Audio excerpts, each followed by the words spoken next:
Lowe's knows you've got a job to do, and we help get it done. With the MyLowe's Pro Rewards program, eligible members save more with volume discounts on qualifying orders through a quote of $2,000 or more. Join for free today. Lowe's, we help, you save. Offer can't be combined with any other discount, contract, and/or special pricing. Exclusions, more terms, and restrictions apply. Details at lowes.com/terms. Subject to change.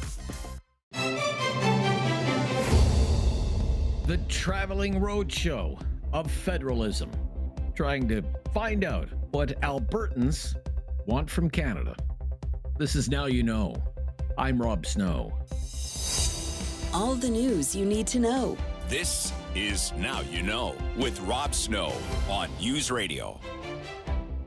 What do Albertans want? Do they really want Alberta to separate from the rest of Canada? What does Ottawa need to do to make Alberta a better place to live? The government of Alberta, led by Premier Danielle Smith, says it's been trying to find out. Smith and many people close to her government have been traveling throughout that province, holding town hall-style meetings called the Alberta Next panel.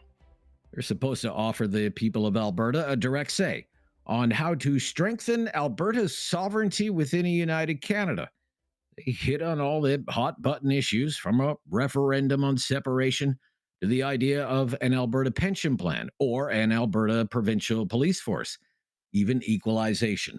This was Premier Smith in Red Deer back in the middle of July. Why are we, as smaller provinces, transferring money that goes essentially to Quebec, because the lion's share goes to Quebec? Newfoundland and Labrador launched a legal challenge joined by BC and Saskatchewan to challenge that notion, and what they hope to get is an agreement that all the big provinces should get the same equal per capita transfers. So there's a legal process that's going on. We're still going on with the political process, but now we've got more allies than we did before. The Premier has talked in the past about Alberta having its own provincial police force, like the Ontario Provincial Police Force. Quebec also has its own provincial police force. The Smith government claims an Alberta provincial police force could improve rural response times and reduce reliance on Ottawa. The RCMP's contract with Alberta expires in 2032. But public opinion is divided. Premier Smith says a provincial police force is already taking shape with the Alberta sheriffs. We have about 650 sheriffs that could already qualify with their current credentials to be recognized as police. So our first step was hiring a chief, which we did. And the next step will be identifying those who have the credentials to become police. And so we are going to be rolling out additional detachments.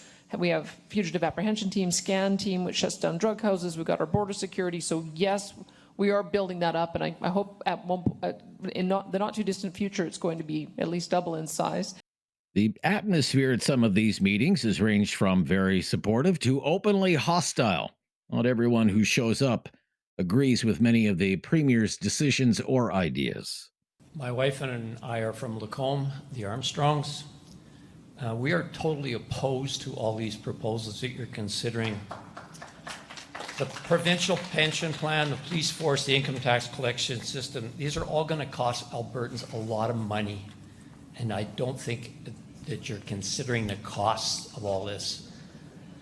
The other thing, I would echo the earlier comment, this whole process is extremely biased. The panel's online survey, the so-called online survey of public comments, is completely biased, as are all these presentations. There is no attempt to present an unbiased comments. That was in Red Deer back in the middle of July. When the roadshow moved to Edmonton, it became very heated at times, with the moderator having to try and keep people on topic. Prior to the 2023 election, the UCP made a guarantee that no Albertan would have to pay out of pocket for health care. We already pay for our health care through our taxes. Can I just stop you for a second?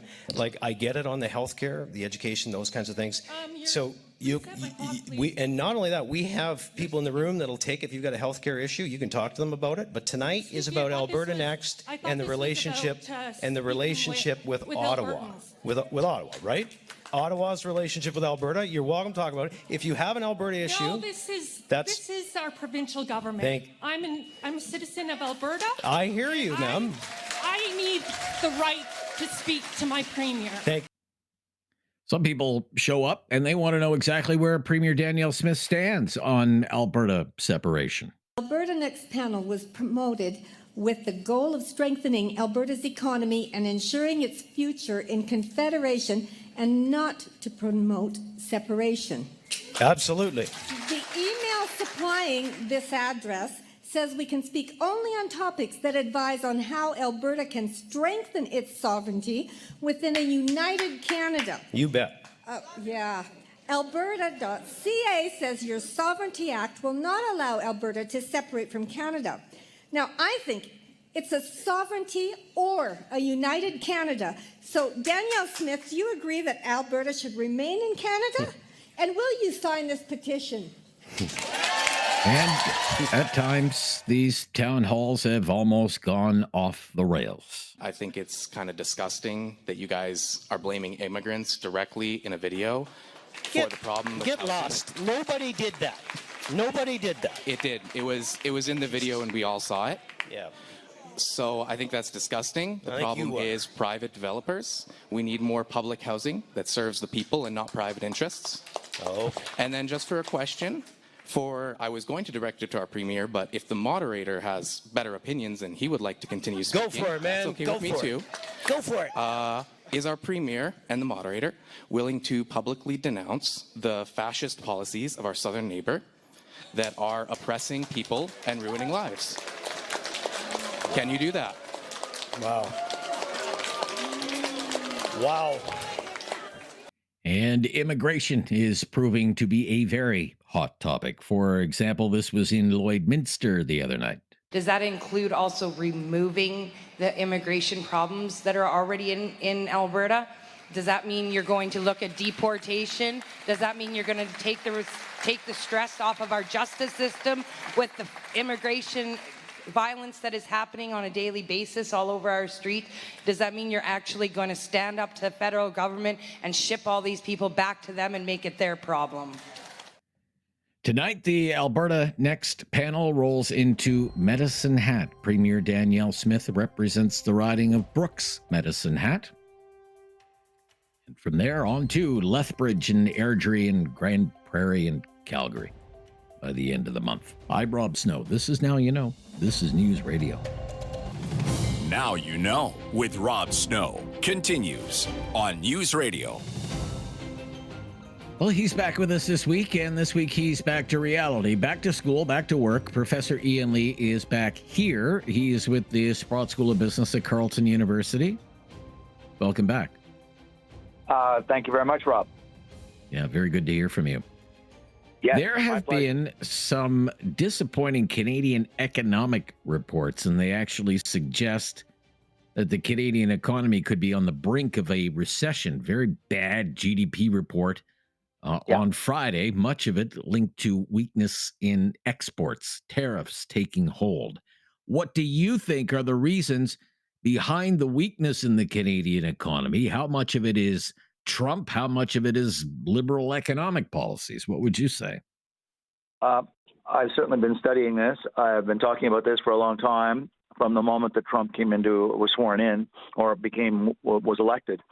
And I warned that there was grave risks ahead for Canada because we are completely dependent on the United States, have been for over 100 years. Almost 70% of the totality of our exports to the world goes to one country called the U.S., understandably, because they're right next door. They're not halfway around the world. They speak English. That's the majority, dominant language of the country is English, as it is in Canada. Notwithstanding Quebec, I understand, but, most businesses operate in English across the country. And we occupy the same time zones, the same continent, the same geography, the same legal system, English common law. And so we're extremely dependent, and we're a very small economy, and they're a very large economy.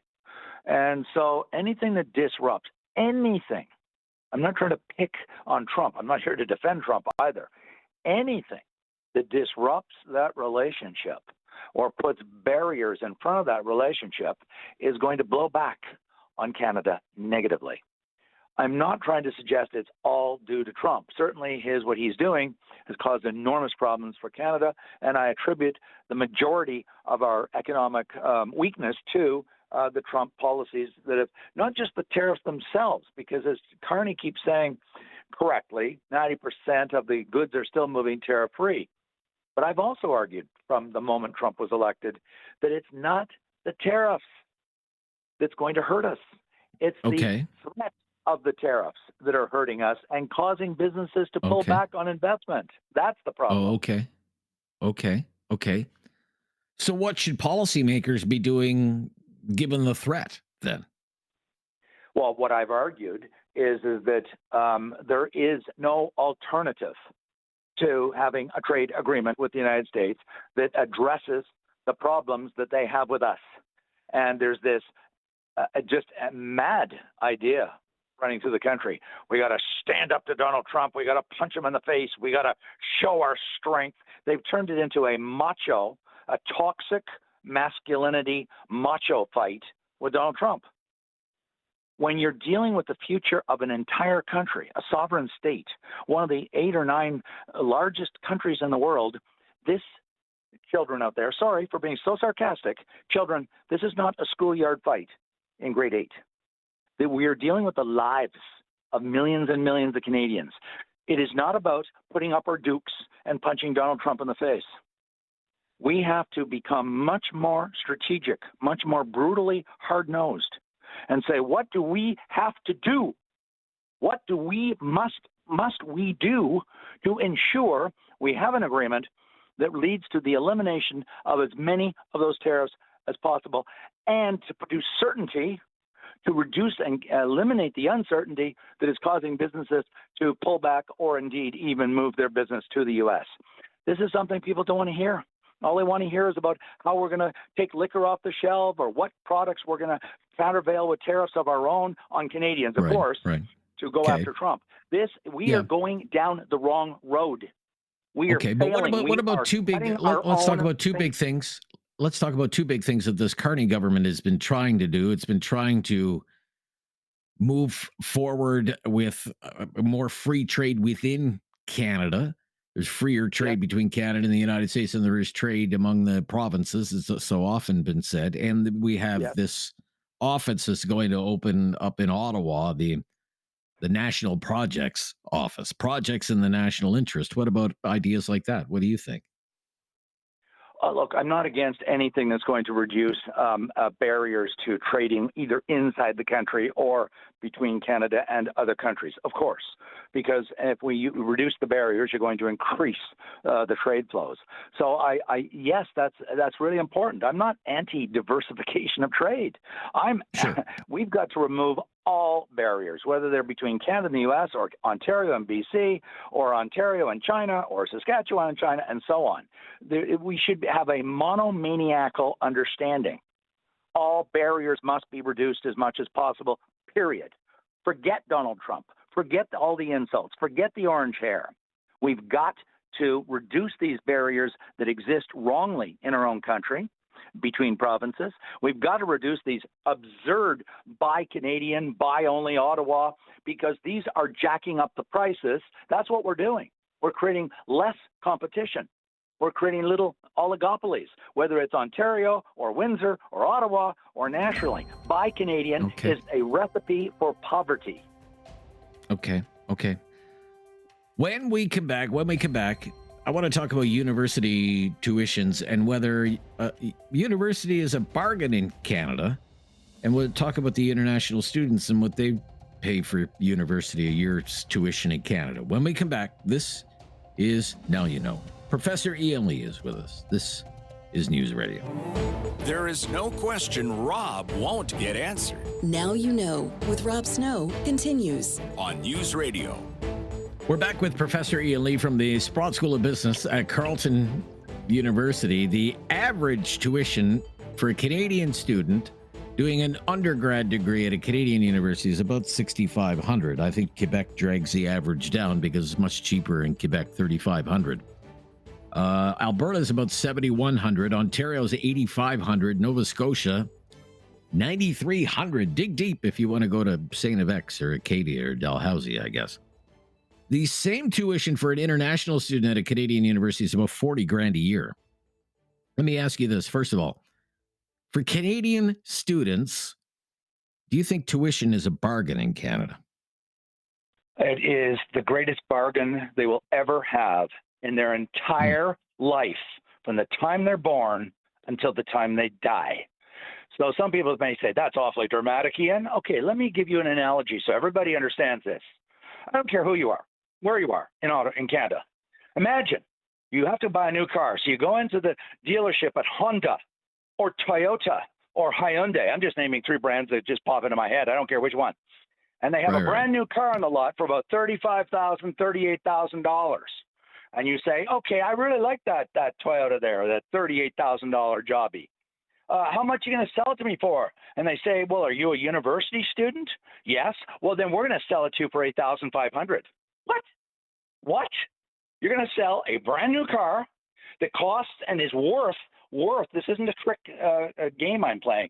It's worth market value, $35,000, and you're going to sell it to me for $8,500. What in God's name is going on?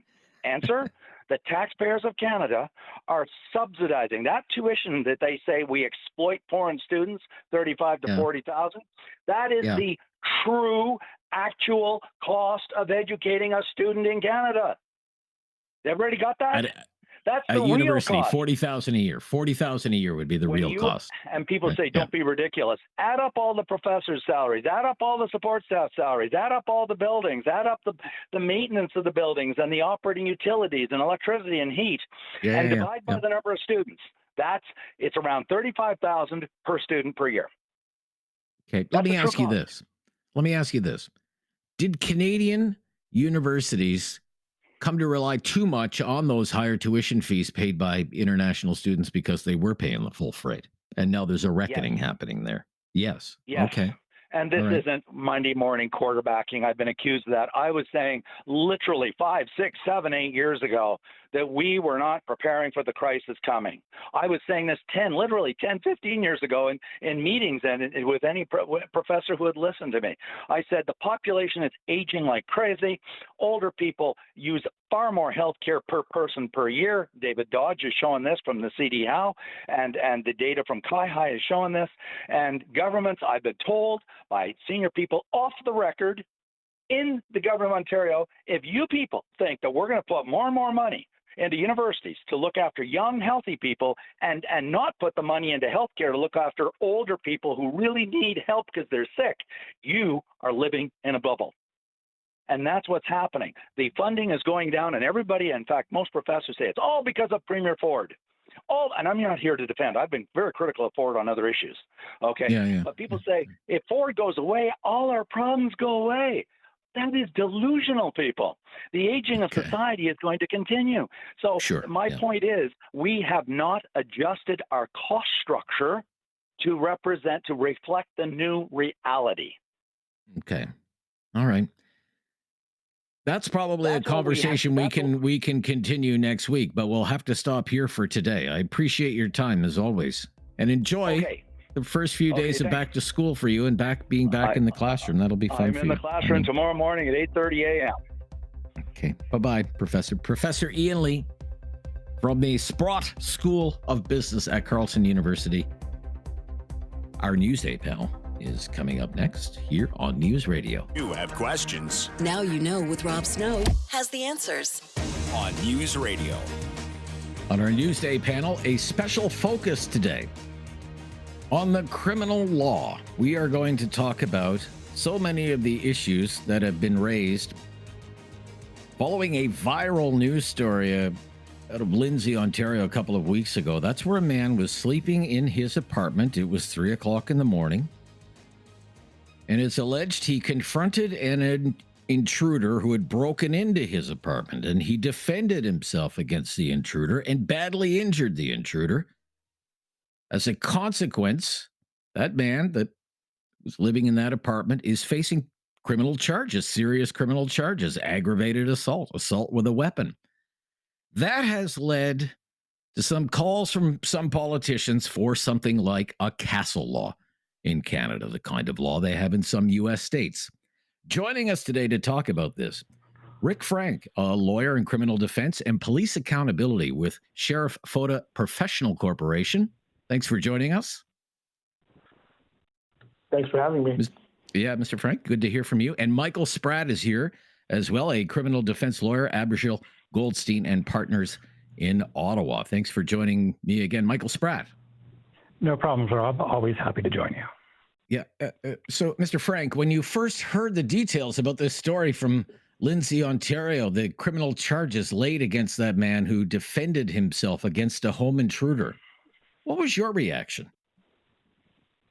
My initial reaction was, first, a little bit of a concern, why is the homeowner being charged? But second, and more importantly, was there's a lot of information here that I don't know as yet. And so for me, what it told me immediately was there's more to the story, and so I'm eager to find out what that is. Okay. Michael Spratt, what was your initial reaction when you first heard the details as we know them up to that story?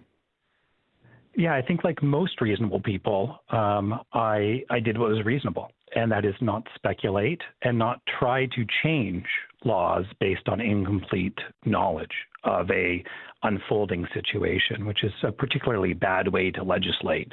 And then I opened up the criminal code, and I looked at the plain wording of the criminal code, and I felt comforted in the fact that I know that I have the opportunity and availability to use reasonable force to defend myself and my family when someone enters my home, the exact situation that so many conservative politicians were saying that Canadians were deprived of. Okay. Let me ask you this, Mr. Frank. You say, you would like to know more. We don't have the whole story, and the police in Lindsay, Ontario have said we know more than you do. I mean, what kind of things would you like to know that you don't know right now? In a perfect world. This is going to Michael's point about pulling up the criminal code, looking at the factors that are considered. And so things I would like to know, and that we do know now, is one, were these people known to each other? Two, was the home intruder armed at the time? What was the home intruder doing at the time that the homeowner used a weapon to attack him or to stab him? Things like that are relevant in my assessment because, look, you can't just use unlimited force to every home intruder, and I think all Canadians agree with that. If a 14-year-old high school student, unarmed, broke into your house to steal a TV, there's a limit on how much force to stop that we can accept. And so some of those kinds of considerations are relevant in assessing whether or not the force used here was appropriate, and the police, in their wisdom, have determined it was disproportionate and left it to the courts. Okay. Same question, Michael Spratt. I mean, the police have said, we know more than you, and we have to protect the integrity of our investigation, so we haven't released all the details. I mean, if you could fill in some of the blanks, what would you like filled in? What more would you like to know? Some of those factors are very important, and it's important that Canadians know that they have the right to use force, including lethal force. But just because someone enters your home or sets foot on your property doesn't give you a license to kill. And we've seen lots of situations, including today, a situation in Houston, Texas, where a 10-year-old boy was shot playing Ding Dong Dash on one of his neighborhood's doors.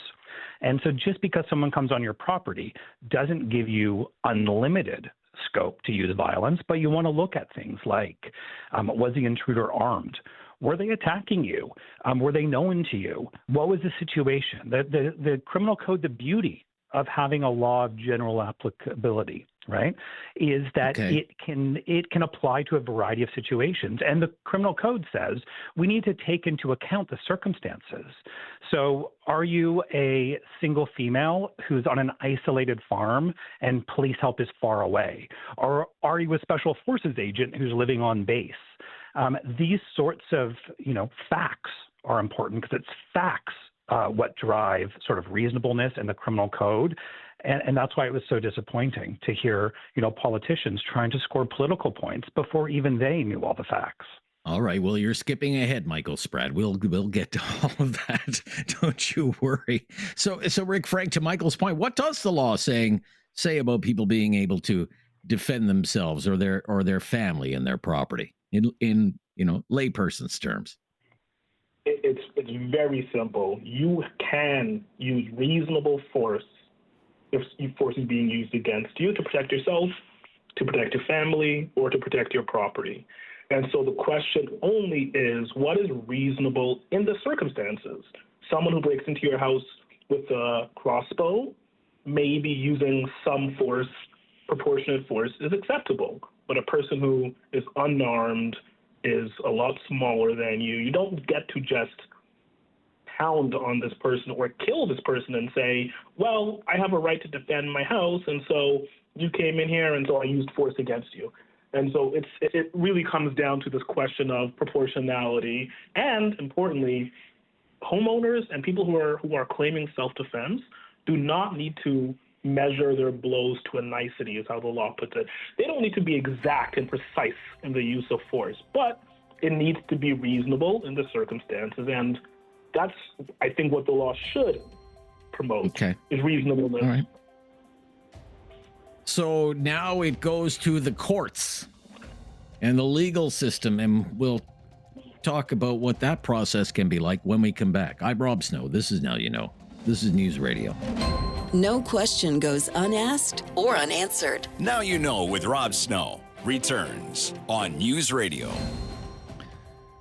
We're talking about the criminal law today, in particular castle laws, self-defense laws in Canada today, with Rick Frank, a lawyer in criminal defense and police accountability, Sheriff Foda Professional Corporation, Michael Spratt, criminal defense lawyer, Abergil Goldstein Partners in Ottawa. So now it's over to the justice system. I want to talk about the burden of proof. Michael Spratt, now that this man is facing charges, does he have to prove anything? The guy who was sleeping in his apartment, does he have to prove, well, I feared for my life. That guy had a crossbow. Of course I went after him. Or is it the Crown that has to prove that the force that this apartment renter used was over the top and went too far? How does that work? Yeah, like every other case, the accused here is presumed innocent, and that means that it's the Crown who, beyond a reasonable doubt, has to prove his guilt. And with self-defense provisions, our law goes one farther. He doesn't need to prove that he was acting reasonably. He doesn't need to prove that his actions were justified or proportional. It's the Crown who needs to disprove that. The Crown needs to prove that he was acting unreasonably. So there's actually a presumption in the law, and for good reason, because things are happening so quickly, right? And we have to put ourselves in the shoes of the accused. He's presumed innocent, and it's the Crown that needs to displace the presumption that he did act reasonably. Yeah. So reasonable has come up so often, Mr. Frank. We've heard it from, for example, callers to this show. We've heard it from politicians. Well, it's 3:00 in the morning. There's a stranger in the apartment. How can somebody be expected to, take into all everything into account and deem what's reasonable or not? What Michael Spratt is saying, he doesn't have to. Is that right? Yeah. That's certainly correct. And what the courts consider is the reality of the situation that the homeowner found himself in. In terms of whether it's reasonable to use force, they're going to consider the fact that it is 3:00 in the morning, he's just woken up by someone breaking into his house. That's a legitimate consideration that someone should consider in assessing whether or not force was reasonable. They don't extract the homeowner from the reality of the situation he found himself in and try to assess it in a different way. They're asking, in the circumstances that you found yourself in, was that reasonable force? And it is the Crown who has to disprove, in a case like this, that the force used was reasonable, that the person didn't act in self-defense. And as Michael said, it's never on the accused person. It's not on the accused person to prove that what they did was appropriate. It's on the Crown to disprove.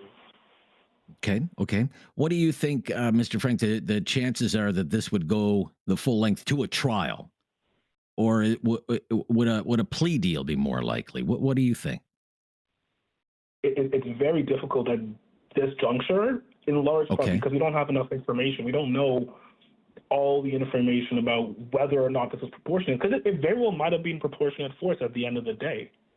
And so I can imagine a situation where the homeowner says, I didn't do anything wrong.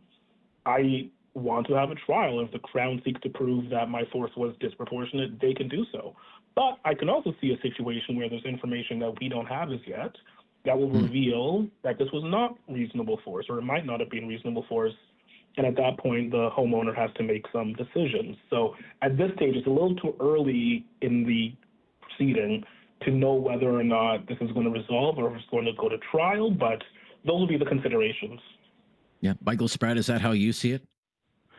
Yeah, that's quite right. And there's lots of opportunities for cases to resolve even before a plea.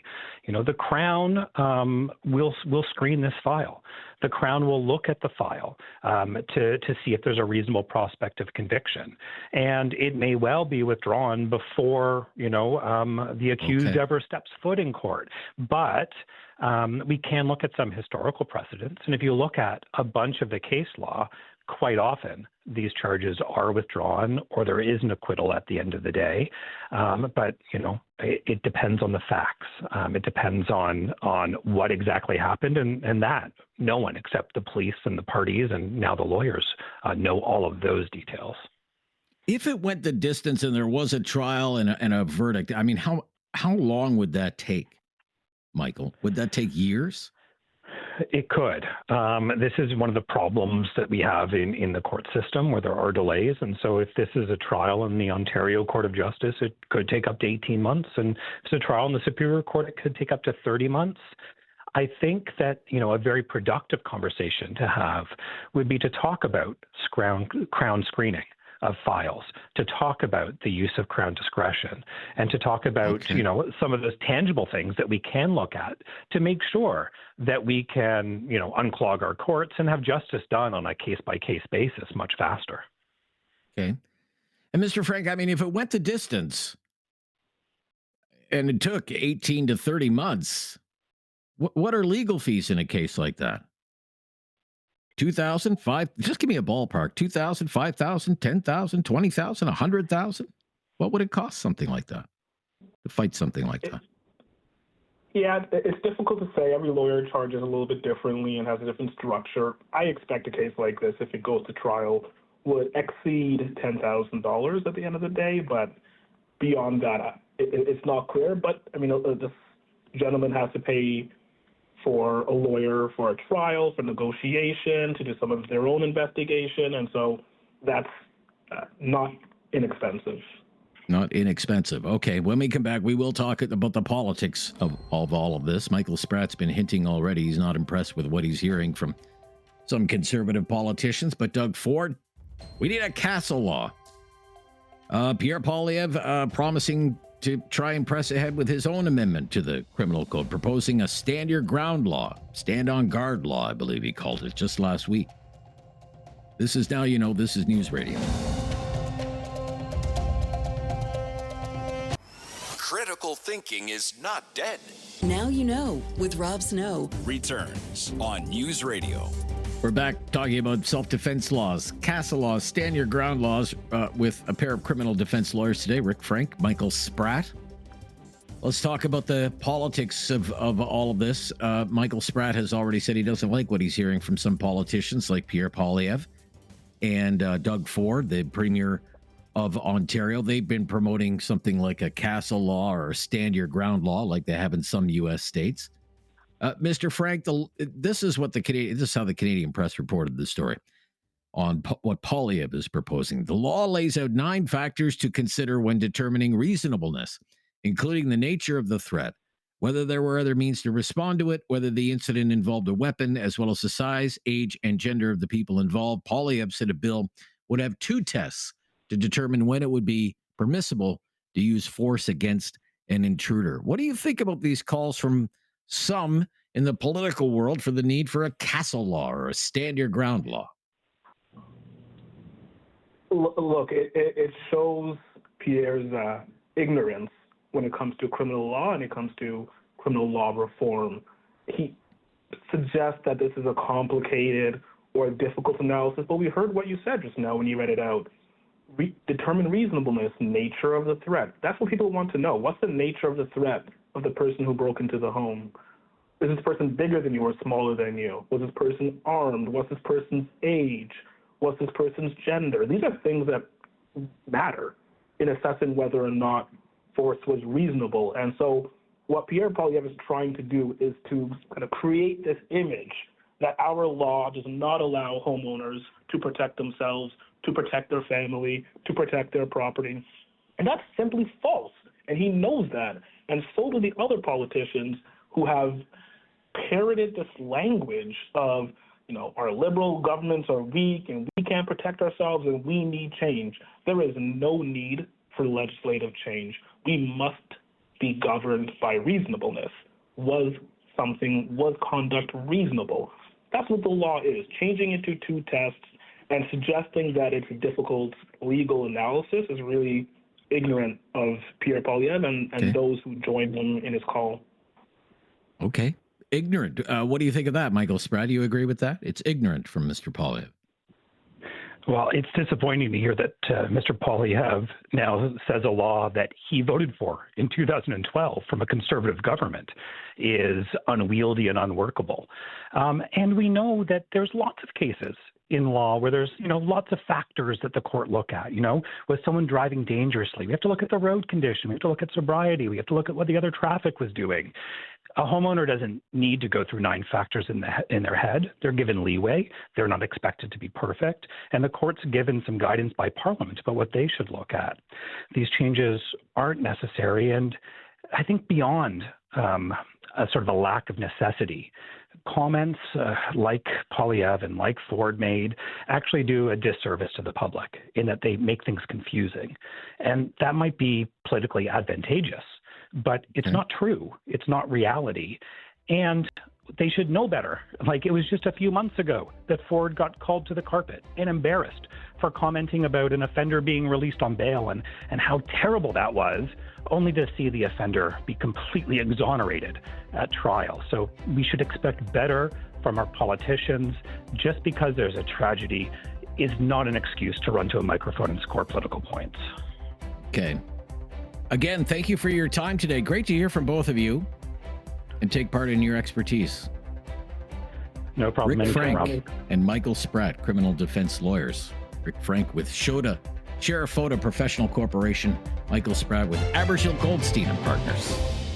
It's time to talk back. On Now You Know with Rob Snow. Call now. And have your say. 1-833-668-2577. Welcome to Talkback. It's 2 hours of debate and discussion on the big issues of the day. Today's topic, we are going to talk about national unity. We're going to do a poll about national unity. So we're going to be keeping track of your answers today, keeping score, if you will, because we want to know if there's a clear trend that emerges by the end of our show today. Here's what we're thinking. This is why we wanted to get into this topic today. It is quite likely that within the next few years, maybe within the next 5 years, maybe even sooner than that, there could be not one, but 2 referendums on separation. One in Quebec and at least one in Alberta. Now, in Quebec, there's going to be an election in a little more than a year from now. And right now, the Parti Québécois, the original separatist party in Quebec, the party of René Lévesque, is leading in all the polls. It's winning all the by-elections. It has all the momentum. And the leader of that party, a young man by the name of Paul Saint-Pierre Plamondon, is on the record as saying if his party wins the next election in Quebec, it's going to have another referendum on sovereignty, a third referendum. PSP is what he's known as in Quebec. He has said if he becomes premier, there will be a vote in Quebec on independence by the year 2030. Now, overall support for independence in Quebec stands at around 35%, according to most of the polls. It's been that level for years and years and years. But a recent crop poll found that support for an independent Quebec has been climbing and climbing fast among the younger Quebecers. and that now more than half of younger Quebecers, those between the ages of 18 and 34, think Quebec should be its own country, and that's up 20% in just the last year. So that's very interesting. Okay. In Alberta, of course, one of the most talked about political stories so far this year has been the push on to have a referendum to ask Alberta, people in Alberta, if they support separating from the rest of Canada. But it's unclear if that movement really has any momentum. We'd like to learn more about that today. What kind of support there really is to make an independent Alberta a reality. Public opinion polls would seem to suggest that about a third of Albertans lean toward supporting an independent Alberta. About a quarter of Albertans say they strongly support the idea of an independent Alberta. But at the same time, 44% say they're strongly opposed to the idea of Alberta separating from the rest of Canada. And support for an independent Alberta appears to be much stronger in rural Alberta. And like in Quebec, it seems to have more support among younger Albertans. But whether it's Alberta or Quebec, about a third, give or take, about a third, give or take, of the population is open to the idea of leaving Canada behind. So here are some questions for you today. Give them some thought and give us a call at 1-833-668-2577. And we're going to keep track of your answers. What do you think is more likely to happen? Is it more likely that Quebec separates from Canada? Is it more likely that Alberta separates from Canada? Or is it more likely that even if votes on separation are held in these provinces, nothing changes and neither province leaves Canada? And Canada remains united, and it still includes Alberta, and it still includes Quebec. What do you think? What's your gut tell you? Get at your crystal ball, okay? Make a prediction for us. Because we really do think this is something the country will eventually have to confront. A very good chance that votes on separation will be held in 2 Canadian provinces. Maybe nothing comes of it. Maybe nothing changes. Maybe it's a passing fad or a pie-in-the-sky dream held by a vocal minority in both provinces. Or maybe it's something else. Maybe it's the most serious threat to Canadian unity this country's faced since 1995, when we came this close to seeing the end of Canada as we knew it at the time. And maybe, you never know. Maybe these votes really do change the very nature of the country. Maybe Canada could look very different on a map. What do you think? Let's kick it around for a couple of hours. Back after the Labor Day long weekend, talking about national unity at 1-833-668-2577. Could you ever see Quebec separating? Person that has the best chance right now of becoming the next premier of Quebec says he's going to try again. Sometime in the next 5 years, maybe sooner than that. And Quebecers are going to be asked again, do you want to stay or leave? And in Alberta, there are these citizen-led initiatives. Alberta Prosperity Project. That's the pro-Alberta separation forces, and the Forever Canadian Initiative, which is anti-Alberta separation. And in the meantime, Alberta Premier Danielle Smith has been going all across her province, having these town hall meetings, the Alberta Next panel, and she's been getting an earful from people in Alberta who are all over the political map. Some of them want to separate. Some of them want nothing to do with it. Could you ever see Alberta leaving Canada? Could you ever see Alberta saying, we're out of here? Or are you more inclined to think nothing's going to come of any of this? There will be a lot of noise. Maybe even votes will be held. But in the end, most of the people in both of these provinces will decide Canada's not that bad. Canada's not that bad. And the majority will say we want to stay in Canada. What do you think is most likely to happen? 1-833-668-2577. 1-833-668-2577. What's more likely in the next few years? Quebec votes to separate, Alberta votes to separate, or voters in both provinces reject it? Nothing changes and Canada remains united. 1-833-668-2577. If you've never called before, we'll make your call a priority if you're a first-time caller. Here on Talkback, back for another week. This is News Radio. Have something on your mind you want everyone to know? Call now. Hello. 1-833-668-2577. It's Talkback on Now You Know with Rob Snow.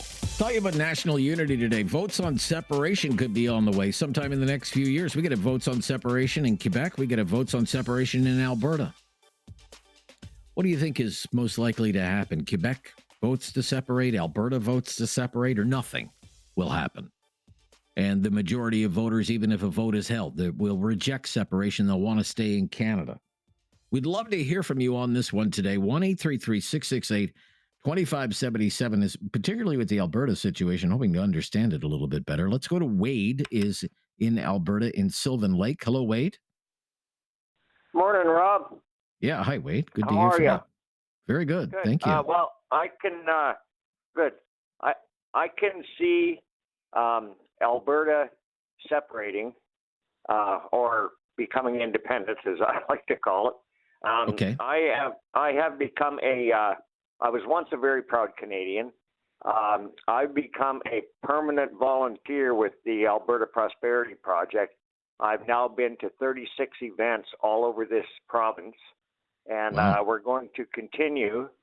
And if I have anything to do, I am going to try as much as I can to wake up the other Albertans that are against it, because we've been asking to be equal in this country for 120 years, and Ottawa keeps ignoring us. The biggest thing I find when I talk to folks that are against separation, independence, whatever you want to call it, they have this emotional attachment to Canada, and I get it. But what they don't understand is in order to fix Canada, we have to open the Constitution that Pierre Elliott Trudeau brought in 1982, and they have built a firewall pretty much around the opening of that Constitution, and it's virtually impossible to open that Constitution. And for some weird reason, Quebec has a de facto veto on opening the Constitution when they never even signed the Constitution. And Quebec has gotten everything that they ever wanted from the taxpayers of this country just to keep them loyal to Canada. I guess what I want to get at is when it comes to something like the Alberta Prosperity Project and the independence movement in Alberta, is that something that we and the rest of the country should be paying attention to, or is it just a small but vocal minority of people who feel this way? What would you say? What I can tell you is the movement is growing in leaps and bounds. Every venue that we go to, the crowds are getting bigger and bigger. Sometimes we have 400 people there, sometimes we have 50 people there. It really doesn't matter. But every time the question gets asked, who is here for the very first time for an APP event, at least 1/3 or 2/3 of the people put up their hands. And, okay. So do you think could you see Alberta voting to separate in the next 5 years? You're darn right. You're darn right. Okay. All right. Thank you, Wade. Thank you. Yeah, you've got us off to a good start there. Let's go to Dartmouth, Nova Scotia. Rick is on the line in Dartmouth. Hi, Rick. Hey, good afternoon. It's afternoon here. Yes, it is. Yes. The most likely separation would be Quebec, in my view. Alberta is easily fixed. Alberta is easily fixed. Alberta wants, well, you could fix that. The federal government could just fix all the stupid shit that's been going on. Excuse my French, no pun intended. But Merde. Okay, that's the Quebec okay. situation. Look, we've got 49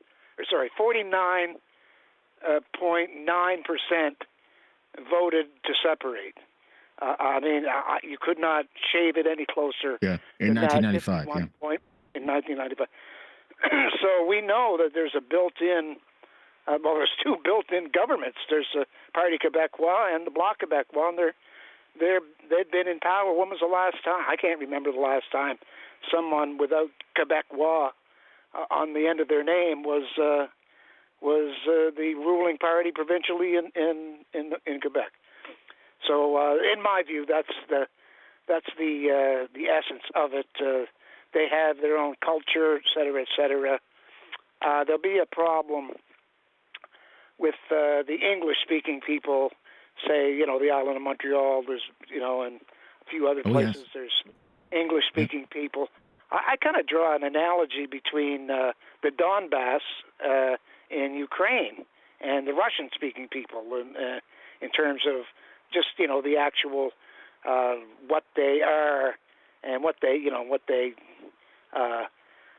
espouse to, and the idea of separation wasn't the first thing that they wanted to do. They wanted to have something within their constitution that would allow for their particular needs. So right. I just see that Quebec is much more difficult than Alberta. I support Alberta in every way possible. Right. Alberta's easier to fix than the Quebec situation. I think it's a great point that you make. Yeah. Thank you so much, Rick. Thanks. Bye-bye. 1-833-668-2577. As we try to gauge the chances of the country staying together in the next few years. Join the discussion, please, at 1-833-668-2577 on Talkback on News Radio.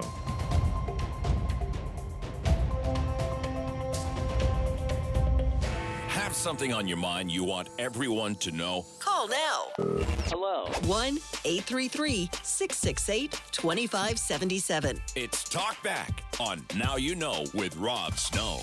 Get ready for it. In the next few years, we could be seeing votes on independence in two provinces, in Quebec and in Alberta. What's most likely to happen? Quebec votes to separate, Alberta votes to separate from Canada? Alberta becomes independent of Canada? Or do you think nothing's going to happen? The majority of voters are going to reject this, and they'll want to stay in Canada. When push comes to shove, they'll want to stay in Canada. 1-833-668-2577. 1-833-668-2577. Stephen in Tantallon, Nova Scotia. Hi, Stephen. Hi, Rob. How are you doing this Very good, sir. Friday? Thank you for calling. Yeah. What do you think? Excellent. Well, I think there's a desire there from both provinces to do it, but my secondary opinion is, what's the cost of doing it? And when I say what's the cost of doing it, it means, okay, great, Quebec won't get any transfer payments coming in. They're independent. Okay. Alberta won't be making any transfer payments out. They're silly to think they're going to get half of the CPP. But how many CFB bases do we have in Quebec and Alberta? I'd yank them. What about the First Nations? What about the First Nations? Yeah, very good question. They're not too hot on this idea of Alberta separating, of course, right? Not at all. And that's, northern Alberta and other places in Alberta. They've already said they're not separating. The benefits they would lose is insane. So, so that's, I think there's a lot of passion behind it. I mean, I think that guy, the caller that you had before, independent Alberta, I think there's the passion, but I don't think they're thinking things through clearly to the end. Because the other thing is, can you even do this under the Canadian Constitution? Well, there is the Clarity Act, so there would need to be, the vote itself would not be the be-all, the end-all. There would be a big process to go through, right? Yeah, don't you get like one of your legal guys on to review that sort of thing? And I think there's a question to ask, because this could get, also you could vote and say, hey, yeah, we want to separate, but it's going to get tied up in the courts for 20 years. And then people are going to forget about it. Okay. But in the end, though, do you think, like, let's say I mean, nobody really saw Brexit coming until Brexit happened, right? And the UK leaving the EU, but it happened. Campaigns have a way of creating their own momentum. Do you see, say, either of these provinces wanting to separate, or do you think when push comes to shove, they'll remain in Canada? I think they're going to remain in Canada, and I have tons of friends in the UK, and there are escape clauses that were written into the EU. Right. And they weren't happy about it. All of my friends over there were not happy about it because it basically said if I want to go from England over through the Channel to France, I now have to declare citizenship. So there's another side of the coin is if they want to leave Alberta and go into, let's say, Saskatchewan or BC, do they have to show their passport and declare citizenship because they would be an independent sovereign area? In theory, they wouldn't be part of Canada, I guess. Details. Stephen, thank you so much. Yeah, great call today. Good to hear from you. And keep the calls coming, folks. Lots of lines available there. The wait won't be too long at all. And we'll talk about national unity today. The separatists in Quebec promising another vote sometime in the next, a little more than 5 years from now. And we have separatists in Alberta. What do you think is more likely to happen? Quebec separates, Alberta separates, or nothing? And when it comes to a vote, most voters will want to stay in Canada. 1-833-668-2577. Have something on your mind you want everyone to know? Call now. Hello. 1-833-668-2577. It's Talkback on Now You Know with Rob Snow. National unity, our topic of the day. Every single phone line available right now, 1-833-668-2577. We could have votes on separation in the next few years in this country, everyone. In Quebec and in Alberta. What do you think is most likely to happen? Quebec votes and they leave the country? Alberta votes, they leave the country? Or nothing? The majority of voters will reject separation, want to stay in Canada, want to kick this around with your help today. So 1-833-668-2577. I'm more familiar with the Quebec situation. I'm more interested in the Alberta phenomena and figuring out what do the Alberta separatists want? What is it that they want? I mean, there are these competing questions right now. You've got the pro-federalism question, and the other is pro-independence. I think that's fair enough. You have this Forever Canada initiative. That's kind of the anti-separation petition in Alberta. And those people have to get 294,000 signatures on their petition. They have 90 days to do that because they're working under the rules as they were written before Premier Smith came along and changed the rules. And it has the proposed question that reads, do you agree that Alberta should remain in Canada? And it's active and it's been approved by Elections Canada. Then you have this Alberta Prosperity Project, probably the best known, best organized of the pro-independence groups. And it's doing its own thing with a question that reads, do you agree that the province of Alberta shall become a sovereign country and cease to be a province in Canada? But everything with that effort is kind of up in the air and on hold right now because Alberta's chief electoral officer referred the question to the courts to determine whether it violates the Constitution. But if it goes ahead, they would have 120 days to get 177,000 signatures because it's operating under the new rules brought in by the UCP government in Alberta. Under the new rules, you get more time to collect fewer signatures. The Alberta Premier, Danielle Smith, says she's not a separatist. She just wants a better deal for Alberta within a united Canada. She wants a better deal for Alberta within a united Canada. That's what she keeps saying. And that's what these town hall meetings, these Alberta Next panel meetings are supposed to be all about. And they've been all over the province. 1-833-668-2577. 1-833-668-2577. To Calgary, Carol on the line. Hello, Carol. Hi. Hi, Carol. I'm thinking that, I think that there would be a third option, a 21st century confederation with a 21st century constitution where the provinces together, the Federation of Premiers, are the ones that actually can dictate more rather than the federal government dictating to the provinces and to municipalities what can be done. I think the problem with Alberta wanting to separate is because it seems like the federal government is dictating too much what needs to be done and not accepting what Alberta has to offer and get a 50 or two-way street going instead of it all one way, everything being given to the federal government to distribute to whatever. The provincial governments have more control, and I think that's what Confederation was all about originally, and I think we need to get back to that kind of mindset so that then Quebec and Alberta, who are more interested in being able to manage their resources, their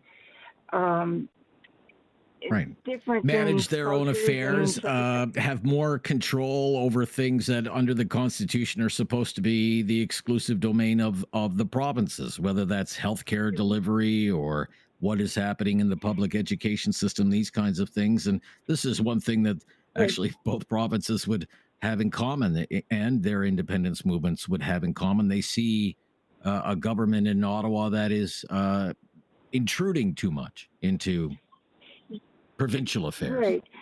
Right. Yeah, like even for example, like for immigration, if a province knew what the municipalities could handle as far as so many skilled laborers and professionals and that, and how many refugees they could take in, and then collectively the provinces tell the federal government, okay, Minister of Immigration, we need so many of this, and then that's when the federal government goes to the internationally to look for them, bring back only what we can handle, housing and so on.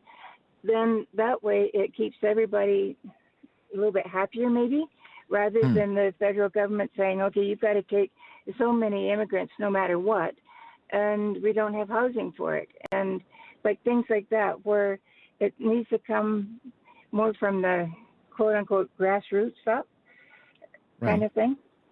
More local decision making. Yeah. Right. Yeah, closer to the people who maybe understand what the situation is on the ground in their own communities, or in this case, in their own provinces.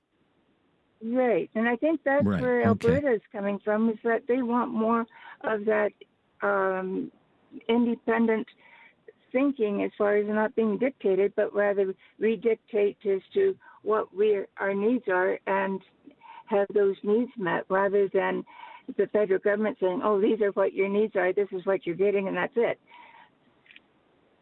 Okay. Thank you very much. Very interesting. Yeah. Thank you so much for your call today, Carol in Calgary. More of your calls ahead. 1-833-668-2577. 1-833-668-2577 to have your say on Talkback here on News Radio. Have something on your mind you want everyone to know? Call now. Hello. 1-833-668-2577. It's Talkback on Now You Know with Rob Snow. Talking about trying to keep the country together. Federalism and independence, national unity, votes on the way on independence. Maybe in the next few years in both Quebec and Alberta. What do you think is most likely to happen here? Does Quebec really want to leave Canada? Do you think it votes to actually leave Canada? What about the Alberta separation movement? Is this something to take seriously? Could there come a time when Alberta votes to become independent of Canada? Or do you think nothing is going to come of any of these votes? When a push comes to shove, the majority of voters are going to reject separation, and they're going to choose to remain in Canada. 1-833-668-2577. Have your say on Talkback. Phil is in a place called Veteran, Alberta. Hello, Phil. Hi, Rob. Hi, Phil. Yeah, very good to hear from you today. Thanks for calling. You were interested in the Alberta. I belong to probably about 23 different groups in Alberta, Saskatchewan, Yukon, and BC on independence, separation, and that. You'd be surprised how many people there are. We've already formed, there's about 60 of us working on a constitution, which is in the third reading, Declaration of Independence, and Bill of Rights, and now we're codifying laws. So It isn't just a pastime. It isn't just a minority. There's a lot of people. We've got natives involved, and I don't belong to the APP. The Alberta Prosperity Project, you're not part of that? Nope. Why not? That seems to be the most prominent one. There's some things about them that I don't agree with, so we'll leave it at that. Okay. You'll leave it at that. Okay. Let me ask you this, Phil, if you don't mind. What is your motivation? My motivation is I'm 74 years old, retired. Okay. My kids, what they've done to Canada and what they're doing is totally out of line. Like that one guy said, as long as Alberta gets those 9 things that Danielle Smith wants, they'll quit. No, that's not true. They've gone past the point. That's the point. Okay. And what makes you think that Alberta would be better off on its own if it ever came to that? What makes you believe that it would be better off? The funding. We could survive. Okay. We would be one of the, say we even joined the states, like it's neither here nor there whether we join or become independent. But even if we joined the states, we would be 20% higher on our GDP just by leaving Canada. With the amount of money we've got right now, our Alberta pension, we put in $9 billion a year, we get back $6 billion. That in itself would give us more money, like the seniors. But the seniors, they seem to have a hesitancy about leaving Canada, and I don't know why. Well, I think the Canada Pension Plan issue has a lot to do with that. Yeah, but what they don't realize, if it was put into a proper pension plan like I had with American companies like that I worked for in Canada, I made more in 10 years on my pension with the company than I have in Canada Pension putting in since I was 16. Okay. So right now, a lot of people are saying your movement is never going to work. It's never going to get anything done. And when push comes to shove, most people in Alberta will choose to stay in Canada. Are we underestimating this? We are, in your opinion? I think you are. Okay. Believe it or not, we've got an appointment that's going to be solidified with Congress in October to present our case to see if there's any validity to it. It's gone past just a referendum. Okay. All right. Very interesting. Thank you for calling, Phil. Let's go to Chris, is in Calgary today. Hi, Chris. So there's one of the true believers. There's one of the true believers, Chris. What do you think about what you're hearing? Well, first of all, a little background on me. I immigrated to Canada in 1976, became a Canadian citizen in 1981. For most of those years, I was a very hardcore, proud, patriotic Canadian. But what's happened, particularly in the last 10 years, has just really totally turned me off to Canada as a country. And so I am now a diehard Alberta separatist. You are? Wow. I am, absolutely. And how likely is it, do you think, you would succeed in your quest to have an independent Alberta? I will be honest with you. I think at this point, we're probably not going to be successful. And the reason for that is, your previous caller there said he didn't understand why seniors weren't supportive of separation. I'm a senior. I'll tell you why. It's because people are afraid of change, okay? And they'd rather have the devil that they know than the angel that they don't know. If people truly did some research and looked into it, they'd see that Alberta would be so far better off being a sovereign, independent country than being a part of Canada. But people, number one, people are lazy and they don't want to do the research. And number two, they fear change. Okay. just very quickly in a minute or less, what makes you think you would be better off? How would you be better off on your own? Well, people have been mentioning the economics, but the one thing that has really turned me off on Canada is the fact that we thought we had a Charter of Rights and Freedoms, but what we have is a Charter of Rights and Freedoms as long as the government says we do. And if they decide they want to take our freedoms, they will, and we can't do a damn thing about it. Okay, so you think you would be more free? There would be more respect for personal liberty in an independent Alberta than there is now. Fair enough. Okay, 1-833-668-2577 and have your say on Talkback. National unity, our topic of the day on Talkback News Radio. Have something on your mind you want everyone to know? Call now.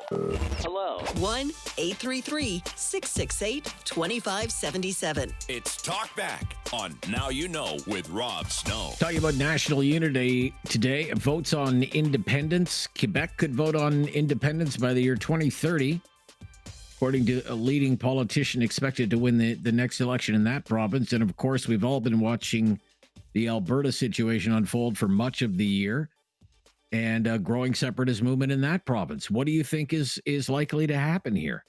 Could you see Quebec leaving? Could you see Alberta leaving Canada? Or do you see nothing happening?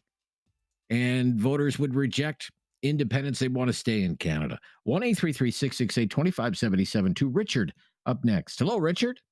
Thanks for calling, Richard. Okay, let's try Wendy then. Hi, Wendy. Hi. Hi, Wendy. Yeah, you're on the air, Hi. Wendy. Hi. What do you think? Hi.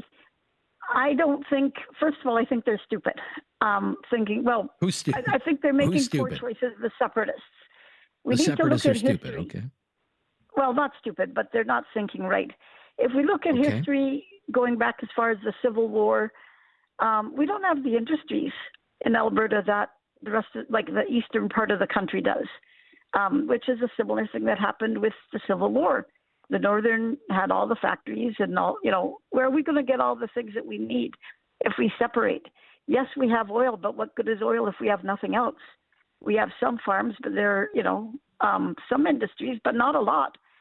And honestly, I don't think the majority of people would want to go for it. And if we have so much money here in Alberta, then why are people going hungry in this province and living well under the poverty level? Let's put the money where it can be used. Like for instance, our government here, the $200 that's been given to people is being taken away from anybody on disability here in the province instead of being used for them. You want their votes? They're not going to vote for you. They're not going to vote to separate when the money that is given. And I just think that it's poor choice. I don't think the majority of people will want to do it. I think, they're just trying to stir up trouble. Okay, And well, we've the heard land we've heard belongs to from the people who are saying, we've heard from people, Wendy, who have been saying we're going to be way better off. If people look into it, we'll be way better off. I don't think so. I think that... You don't think so? No. I think they're going to end up with the same situations as they are in the States. What about Medicare? What about, we're going to lose all that. And the lower income people aren't going to be able to survive. And we're the biggest, I think we're a large majority of that group that aren't going to want to. And those people who have immigrated to Canada because of Canada's standards that have come to Calgary, Alberta, and including businesses, they've come because of what they've seen. If Alberta separates, are a lot of those businesses going to leave? It's a very good question. It's a very good question. I mean, when the Parti Québécois first won in Quebec in 1976 and they run up to a referendum in 1980, I mean, there was an exodus from Quebec, an exodus of Anglophones, but also a corporate exodus from Quebec. A lot of big companies left Quebec, set up shop in Toronto, set up shop in Calgary, for example. And nobody ever talks about that. That's a good point that you raise. All right, that's hour number 1 of Talkback in the books. Hour number 2 just ahead, right after the latest breaking news on News Radio. It's time to talk back. On Now You Know with Rob Snow. Call now. And have your say. 1-833-668-2577. We've been talking about national unity today. the possibility of votes on independence in not one but two Canadian provinces, in Quebec, in Alberta. What's most likely to happen? That Quebec decides to leave, Alberta decides to leave, or nothing? Nothing is going to happen. It's all noise. And these people, in the end, will vote to stay in Canada. At least the majority of them will. 1-833-668-2577. 1-833-668-2577. I did receive an email today on this. Derek in Nova Scotia writes, Rob, the Alberta separation stuff is a joke. They strut around like they're ready to walk out, but they're addicted to Canadian money. They cash the federal checks. They take the pensions. They ship their oil on Canadian rails, and they cry to Ottawa like spoiled children. If Alberta ever tried to break away, they'd collapse faster than a rig in a windstorm. Truth is, they don't want sovereignty. They want special treatment.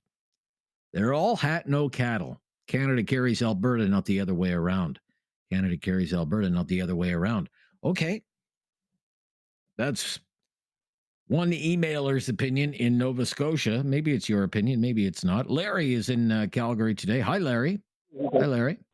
Hey, yep, I'm here, Rob. Thanks for taking the call. Listen, I was one out here in Alberta, was probably one of the original instigators getting this going shortly after the 2015 election. We created a bunch of Facebook pages. So I'm just going to tell the people right now, if you think that this movement is nothing, I continuously, daily add better than probably 75 to 125 new members to our pages daily. This is huge. I get stopped all the time. People are asking me for my opinion. I can spend 5 minutes with somebody, sit down, have a genial conversation, and they understand what the problem is. Okay. Well, I don't have 5 minutes, but I have 2 or 3 minutes. So I'd like to learn as much as I can about it. What's in it? Right to the chase. We have a problem that's never going to change. It can't change. And I'll put it in the most simplistic form I can. If you're sitting at a table playing poker and the person across from you has 4 aces and you have a handful of garbage, they don't turn around to you and say, well, here's 2 aces so we can be on equal footing. It's never going to happen. And that's what we've got in Canada. We've got a ruling class that looks after Ontario and Quebec. That's where the voter base is. If you don't toe the line, you are never, a politician is never going to get elected. I worked with Harper's campaign on, most of his campaigns. I know what happens in Ottawa, and we could deliver a policy from here in Alberta, and they would look at it and say, well, you know what? We got nothing to offer the people here in Ontario. We can't put this through. It won't pass. People have to remember, a politician has one priority, and that's to get elected, and the second priority is to stay elected. If you go against the grain, you're out of a job. The voter base is in Ontario, and it's in Quebec. It's never going to change. Now, just on a side note, I had many conversations with Guy Bertrand, who was the father of the last Quebec referendum. We used to chat many times, and he said to me, I thought it was really quite interesting. He says one day, he said, Larry, I always thought Alberta would be the first to leave. And every day you see it rising here. So these people that think that this is all talk, they have to realize we're producing the money in Canada. If we walk out, Saskatchewan walks with us. Oh, really? And if that happens, the energy sector in Canada is dead.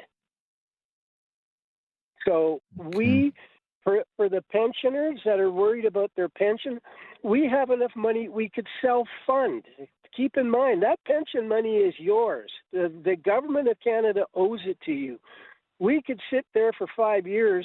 If it took that long for them to give it back to us, we could self-fund our pensioners. We would probably have in the neighborhood. I've seen figures as high as $150 billion in revenue every year. That would support a lot of schools, pensioners. People would give themselves an automatic raise. I've done the calculations. An average person making $68,000 here in Alberta would suddenly have $10,000 more money that he wouldn't be paying the federal government, and then we wouldn't be paying 5% GST. We wouldn't be paying the excise tax. Let me ask you, because most of the public opinion polls, when the pollsters go in and they poll people, it comes out to about a third of Albertans are leaning the way. Well, you're fully committed, but would say they lean toward supporting an independent Alberta. You think that number's low? I think it's very low, and the reason I think so. All right. Is I know what the talk is on the street, and I see what's happening. And I know it's not official, but I see what's happening in Facebook. And when I'm putting over 100 people a day into our pages who want to know what's going on, that's not 30%. That's not 30%. Okay. All right. Okay. All right. Thank you. Thank you for calling. We'll see what happens with it. Very interesting, though, to have your insight. Sounds like you're knee-deep into it there. 1-833-668-2577. 1-833-668-2577. 2 lines available there. We won't be too long at all today. This is News Radio. Have something on your mind you want everyone to know? Call now. Hello. 1-833-668-2577. It's Talkback on Now You Know with Rob Snow. We're talking about independence movements today in this country, in both Quebec and Alberta. In Quebec, they're saying by the year 2030, if the PQ wins the next election, and it looks like the PQ is going to win the next election in that province, by 2030, there's going to be another referendum on Quebec independence, the third referendum on Quebec independence. Meantime, I mean, it's been all over the news for months and months and months. It's one of the political stories of the year, the Alberta sovereignty movement. What do you think of these movements? Could anything come of them, or do you think nothing will happen? It's a big nothing burger, and in the end, the majority of voters are going to want to stay in Canada. Let's go to Blaine in Waterloo. Hello, Blaine. Thanks for waiting, Blaine. Hi, Rob. Very good to hear from you. Well, thank you. Have you ever heard the expression, save your breath to cool your porridge? No, I can't say I have.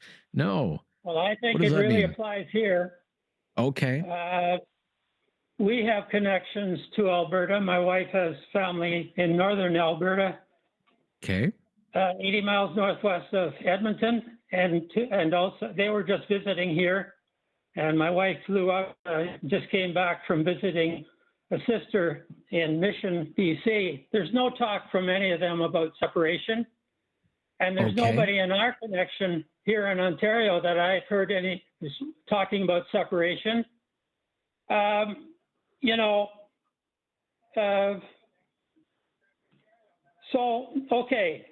Separate, then what? What's the alternative? Small countries don't have a chance in the world of competition. You're going to join the States? That would be the only possibility.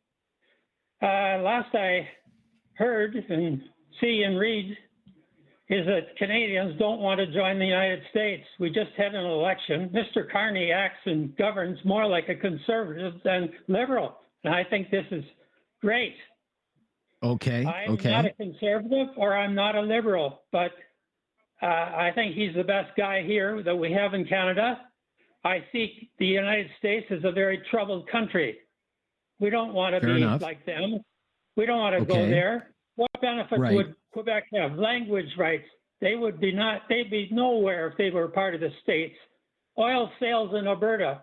You think Mr. Trump and would give Alberta a fair shake? Not a chance. Thank you. Okay. So when it comes to all this talk, I just wrote this down.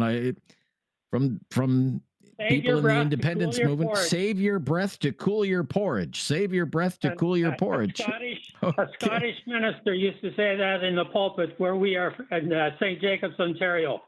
Okay, very, very good. Save your breath to cool your porridge. That's what he thinks of this separatist business. Stephen in Halifax. Hello, Stephen. How you doing? Very good, Stephen. How are you? Listen, this is never going to work. They've been talking about this for 20 years, all these separatists, like 30 years. I lived in Calgary. I think they're all off their nut. They're all off their nut. They're all off their nut. Okay. And then he says we have no oil and gas in anywhere else. I mean, there's oil and gas in Quebec. There's oil and gas in Newfoundland. There's oil and gas off the coast of Nova Scotia. Like, what's going on here? Okay. I don't the oil and gas that's in Quebec, the oil and gas gas that's in Quebec is going to stay in the ground. There's no intention of pulling that stuff out of the ground. No, it'll come out. Just give it time. But anyway, okay. I think we should be talking about what's going on with China and India. We've got all these immigrants coming into Canada. We don't know who's what. And the door's wide open right now. This is what we should be talking about, not wasting our time on this talk because it's been going on for 20, 30 years now. Okay, well, that's been part of the discussion. That's part of the independence discussion in Quebec. They want total control over immigration. The Quebec government does. Okay, and they already have in Quebec more control over immigration than other provinces, and Alberta is looking on and saying, "Hey, that's preferential treatment for Quebec. Why can't we get the same powers that they have in Quebec?" Especially when it comes to immigration. Everybody's getting along good, like everybody's just getting a little greedy is what's going on, okay? That's what I think. Okay. We've heard from people here who are totally committed to it and fully believe that it can come to pass. They've been talking about it for 30 years. I think they're off their nut is what I think. You think? All right, Stephen. Loud and clear, sir. Stephen. Okay. So there's, two people from, Waterloo and Halifax. I love that. Save your breath to cool your porridge. And I think they're off their nut, which, of course, is, I think is self-explanatory. 1-833-668-2577. 1-833-668-2577. Why don't we stop here and pick it up in just a few minutes' time as we talk about these independence movements in both of these, for now, Canadian provinces, Quebec and Alberta. Have your say on Talkback today. This is News Radio. Have something on your mind you want everyone to know? Call now. Hello. 1-833-668-2577. It's Talkback on Now You Know with Rob Snow. Yeah, we've been talking about the independence movements, such as they are in Quebec and Alberta, the prospects of each. Or do you think nothing will happen with any of this? The majority of voters will reject independence. They'll want to stay in Canada in the end. 1-833-668-2577. Right back to it. Gary in Calgary. Hello, Gary. Hi, Gary. Well, once again, here we go. The old Alberta separation thing again. And it's Rob, it's really likely flared up because of the incompetence of Justin Trudeau's government that we're just getting fed up out here. But it's a small minority that's pushing for this. I don't think anything will come of it, but a lot of people are saying, you know what, let's take the vote. Let's see what people want and go from there. But much is going to happen. Most of the people that I interact with have no interest in separation. And as Stephen put it a little bit earlier, then what? So we vote to separate, and then what? How's this all going to play out? We have everything in place that works pretty good. We just need to do some fine-tuning, and our members of Parliament need to do a better job, and we need to push for some changes. Absolutely. Quebec, well, I can't say much for Quebec. I've been around a long time. I've traveled in Quebec. I remember what the atmosphere was like in 1975 compared to 76. I don't know that they have a whole lot to gripe about because they have it pretty good, really, in many, many ways. We just need to pull together and get this country moving forward. You mentioned, obviously, Mr. Trudeau, Justin Trudeau, his father as well, must say. Trudeau seemed not popular in your part of the country, but now there's Mr. Carney. Do you think he's maybe lowered the temperature on this a little bit? What's your sense of things? Well, perhaps he's lowered the temperature, but all kinds of promises and lots of talk. And how many months in, we haven't seen much going on. So he needs to get on with it. I understand he's opening some kind of an office or something for dialogue and we've seen nothing much going on.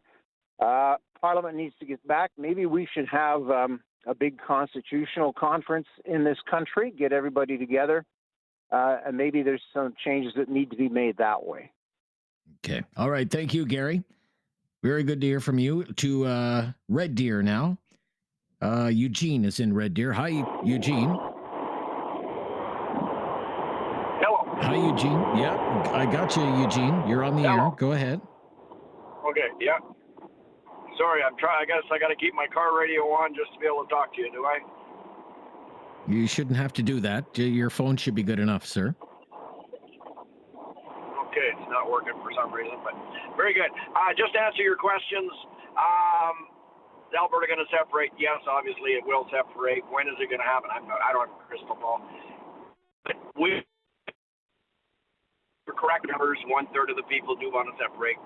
44% do not want to separate. Those numbers will never change. That leaves the remainder of the just less than a third that are on the fence. Those people will not get pushed off the fence for at least one term of Mr. Carney. And during his second term, when they've waited him out, waited to see what he's going to do, planning on him going through with what he does not, then that group will get pushed over the fence during his second term, and separation will happen during Carney's second term. So what will stop all that? Very obvious. The Premier of Alberta has laid out the steps to stop it. The people just don't want to live the way they're living anymore. They're broke. They can't afford to live. The groceries are unaffordable. Housing's unaffordable. You know all the problems that we have in Canada from coast to coast to coast. Alberta, it's accentuated because of the oil. He cuts out all our oils. He cuts out our crops by not letting us have nitrogen. He cuts everything else out. Alberta will have no choice but to separate. I hear your music's on. Thank you for letting me comment. Well, thank you. Thank you for hanging in there. By the second term of Carney, Alberta will be gone, he says. Have something on your mind you want everyone to know? Call now. Hello. 1-833-668-2577. It's Talkback on Now You Know with Rob Snow. We have been discussing the prospect of two provinces having referendums or referenda on independence, talking about Quebec and in Alberta, and what you think is going to happen here, or whether you think nothing's going to happen. And in the end, most voters will want to stay in Canada if votes are ever held. 1-833-668-2577. Very interesting in the case of Alberta. Opinion is all over the place. Some people calling in hardcore committed to the independence cause and view it as inevitable, that it's growing and it has all kinds of momentum and it's inevitable, and Alberta will be much better off as an independent country, while others are saying there's nothing to it. It's not as big as people are making it out to be, and the people who believe in an independent Alberta are crazy anyway. 1-833-668-2577. Really interesting. Tracy in Calgary. Hi, Tracy. You're up next. Let's try Johnny then. Hi, Johnny. You're up next, Johnny. Yes, thank you so much for taking my call. You're welcome, Johnny. Always good. I really appreciate that. Mr. Snow, do you know where is the largest American population as far as city and locality outside of United States? Do you have any idea? Where are Americans living abroad the most, you mean? Exactly. Outside of United States borders. Okay. I don't know. Is it Canada? Is that why you're asking? Well, yes, the answer is correct, but can you tell me which province and what city? No, I can't. No, I don't have that number off the top of my head. No, I don't know. Why are you asking that, Johnny? In case if you are interested, you can check this information with United States Foreign Department or External Affairs, whatever is they call it. So the answer is Calgary, Alberta. We have Calgary has about 1.6 million population currently. Out of 1.6, 90 to 95,000 of them are American citizens. Calgary and overall Alberta is the largest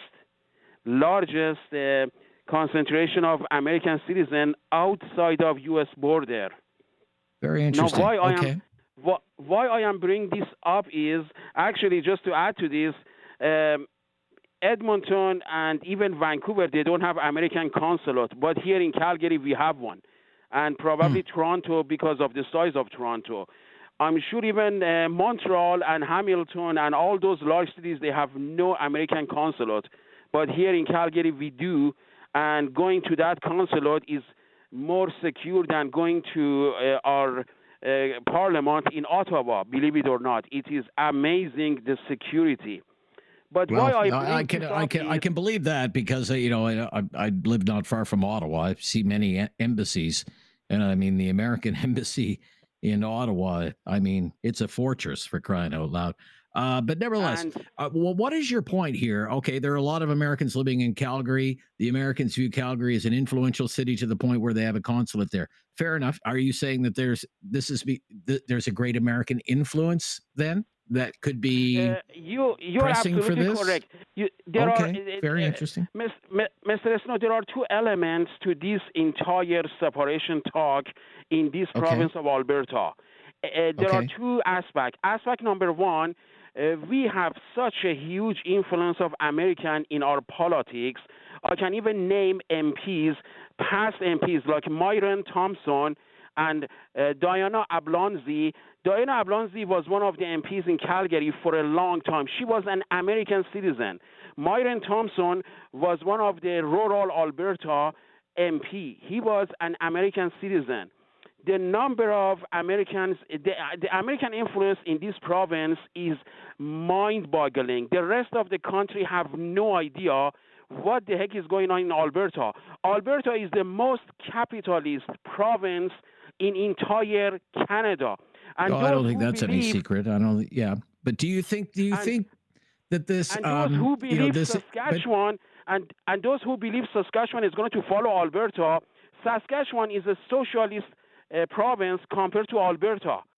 After all, Tommy Douglas and the movement of NDP started in Saskatchewan. You cannot even compare Saskatchewan to Alberta.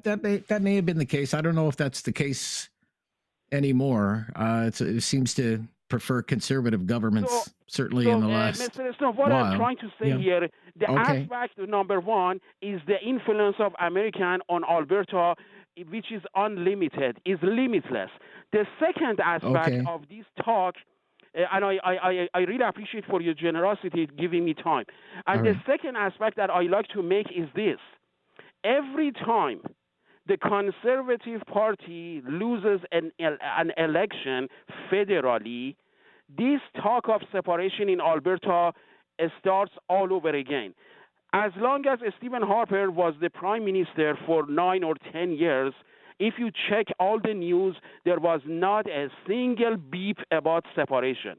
But as soon as they lose the election in federally, this is all over starting this entire talk of separation. And one of their major reasons is the gun lobbies, the gun owners, the hunters are huge in this province with regard to their influence, both federally and provincially. And as soon as they see a liberal government in Ottawa, they are all so scared that their guns will be confiscated the next day. So they are talking about separation. So a lot of your callers, I don't know if there's any truth to that, but on gun policy, I mean, we can always debate the merits of gun policy, and I have been, Johnny, very generous with the time today, but I appreciate it. It's an interesting point of view that you raise. I mean, on gun policy, I mean, you can very well question the gun control policies of this new Liberal government under Mark Carney and the previous Liberal government under Justin Trudeau, and ask yourself legitimately whether they're the right policies to make our communities safer, spending $750 million, for example, over the next year on a gun buyback program, a topic that we've talked about as recently as just a few weeks ago. 1-833-668-2577. We will stop here, be back with more of your calls on Talkback today here on News Radio. Have something on your mind you want everyone to know? Call now. Hello. 1-833-668-2577. It's Talkback on Now You Know with Rob Snow. On national unity and the prospect of a pair of independence referendums, let's try David in High River today. Hello, David. Hi, David. Hey. Hey, Good David. afternoon. Yeah, very good to hear from you. Thank you. What's your opinion? Well, first of all, I want to express a little bit of I'm upset when I hear people, because I'm a pro-separatist person, and I hear people from other areas of Canada use derogatory language to describe me because they don't agree with my position. It's insulting and belittling and doesn't do anything to further an intelligent conversation. Now, as for why I want to separate, now I'll start off by saying I literally used to bleed Maple Leafs. I was a hardcore Canadian patriot. And then after decades and decades and decades of mostly taxation without representation, right? And some of the highest levels of taxation. And then we see some liberal governments. We've had some that I don't agree with them on an ideological level, but at least they've been fiscally responsible and have been taking care of the needs of Canadians at large, right? But that has seemingly, anyhow, disappeared. And we're in the middle of a global pandemic and a huge economic crisis, and our sitting government chooses that time to add to our taxation. It's unfathomable that they're not. Who are they representing with that? And then it is the absolutely irresponsible use of these taxes. You know, billions of dollars that are disappearing. There's no accountability. You know, if we're paying this level of taxation and our degree of service and our health care and other things were improving, okay, you know, you could live with that. But we're being taxed more and more, we're getting less and less, and we have no voice. Alberta, our senators are appointed by the sitting government, and they don't represent the view of the majority of Albertans. They do represent the view of some of them, yes, but not the majority. And the sitting governments don't seem to care that they're So we've been asking for elected senators for decades. We've been asking for representation for decades. We've been asking for the exorbitant amount of taxation that comes out of our province to be being used responsibly. And you ask and you ask and you ask, and eventually you just go, you know what? It isn't worth it. And to have people from other areas of the province, you're entitled to your opinion, but your opinion won't matter when the ballot falls. So but let me ask you, because one of the things that I'm trying to get at today is how realistic a prospect this is. That there's someday an independent Alberta. Do you view that as a realistic possibility? I think it's closer than the polls say, but I do think we're behind the eight ball. I don't think we have the support we need to get it just yet. But you know, every day the one fellow that called in and said that he's getting hundreds of people a day, that's because Mark Carney is continuing on this path of irresponsibility that Trudeau was on. And it's so frustrating for, you know, I wanted to retire and I can't now because it just costs so much. And housing, like, good luck buying a house now. I sold 2 properties 10 years ago. Well, that's not just an Alberta thing. That's not just an Alberta thing. That's, nationwide. When I say irresponsible to Canadians, I mean all Canadians. I'm not a selfish person, and I'm okay with Alberta helping other areas of the country if they're in a tough situation. So I'm not a greedy bastard, and I'm not somebody that's not unwilling to help. I'm somebody that has been helping for decades. Okay. All right. Thank you. Got to wrap it up there. Okay. Solid points all around. Very rational viewpoint. A lot of callers won't agree with it, of course, but that's the nature of Talkback. 1-833-668-2577. A few minutes left here to fit you in on News Radio. Have something on your mind you want everyone to know? Call now. Hello. 1-833-668-2577. It's Talkback on Now You Know with Rob Snow. We've been talking about national unity today. Love the discussion. Perhaps preparing for events that could happen maybe years from now, maybe sooner than that. Independence votes in Quebec and in Alberta. What's most likely to happen? Will voters reject independence and vote to stay in Canada? Your thoughts? George in Calgary. Are you with me, George? Okay, you hear me, Rob, this time. Okay, I hear you just fine. Yeah, thank you. Go ahead. Okay, thank you. Not quickly here. I had a gentleman that talked to me. He was looking at separation, and this is not my area of research, but So I wrote up about a 7-page document. I dove into it a bit over a weekend one time just to look at it. Can always send it to you if we're interested into it. But this is sounding like Brexit again. They make all these promises and so on, and there's a huge financial commitment to that. And all that to the side, maybe if I have time, I'll just mention, until the treaties happen, it's not going to happen, either in Quebec or in Alberta. But just quickly, just give you some numbers that I passed on to this other gentleman, is if Alberta separates, because that's who I looked at, I didn't look at Quebec. We spend about $30 billion in national defense. You're looking at roughly just under $4 billion for Alberta. I assume they want to defend themselves if they, are going to be a separate country. Border and customs. Well, you're looking at another $1 billion there. National police.